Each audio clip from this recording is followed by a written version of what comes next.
محترم ناظرین، میں آپ کو اپنے channel history T V S پہ خوش آمدید کہتا ہوں۔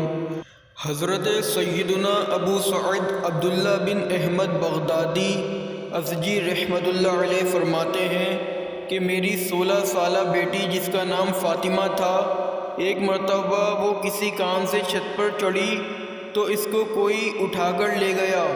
میں حضور سیدنا غوث اعظم شیخ محی الدین عبد القادر جیلانی کی خدمت میں حاضر ہوا اور سارا ماجرا بیان کر کے مدد چاہی۔ آپ نے فرمایا، آج ہی رات تم کرخ کے جنگل کی طرف جاؤ، 5ویں ٹیلے کے پاس جا کر زمین پر اپنے گرد ایک دائرہ کھینچ کر بیٹھ جاؤ اور خط کھینچنے کے وقت یہ کہنا، بسم اللہ علی نیتی عبد القادر۔ پھر جب تھوڑی رات آئے گی تو تمہارے پاس جنوں کا گروہ آئے گا جن کی صورتیں مختلف ہوں گی، تم ان سے مت ڈرنا، اور جب صبح ہو جائے گی تو اس وقت ان کا بادشاہ تمہارے پاس ایک لشکر کے ساتھ آئے گا، تم سے تمہارا مطلب پوچھے گا، تم انہیں کہہ دینا کہ مجھے عبد القادر رحمۃ اللہ علیہ نے تمہاری طرف بھیجا ہے، اور اس سے اپنی لڑکی کا حال بیان کرنا۔ چنانچہ میں مذکورہ مقام پر گیا اور جو کچھ مجھے آپ نے حکم دیا تھا اس کے موافق عمل کیا۔ مجھ پر ڈراؤنی شکل والی صورتیں گزری، لیکن کسی کو مجال نہ تھی کہ اس دائرے کے قریب آئے جو میں نے اپنے گرد کھینچ رکھا تھا۔ رات بھر جنات کے آنے جانے کا سلسلہ جاری رہا، حتیٰ کہ ان کا بادشاہ گھوڑے پر سوار ہو کے آیا۔ اس کے ساتھ بھی جنات کا ایک گروہ تھا۔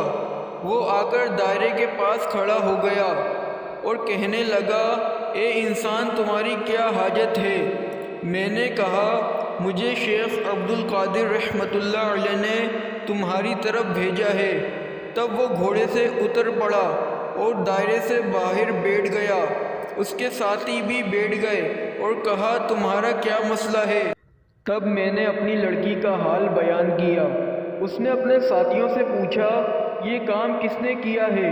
انہوں نے لا علمی کا اظہار کیا اور تھوڑی دیر کے بعد ایک جن کو پکڑ کر لائے جس کے ساتھ وہ لڑکی تھی، اور بتایا گیا کہ یہ جن چین کا ہے۔ اس جن سے پوچھا گیا کہ تمہیں کس چیز نے اس پر ابھارا کہ کتب کی رکاب کے نیچے چوری کرو؟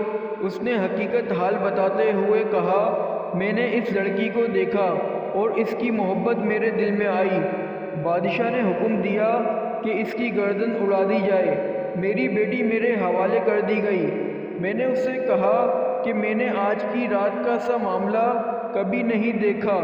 پھر پوچھا، تم غوث الاعظم کی اس قدر فرما برداری کرتے ہو؟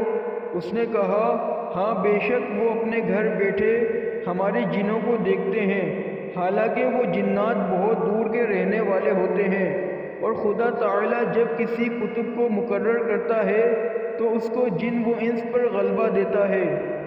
اگر آپ کو یہ ویڈیو پسند آئی تو اسے لائک کریں، شیئر کریں اور سبسکرائب کریں۔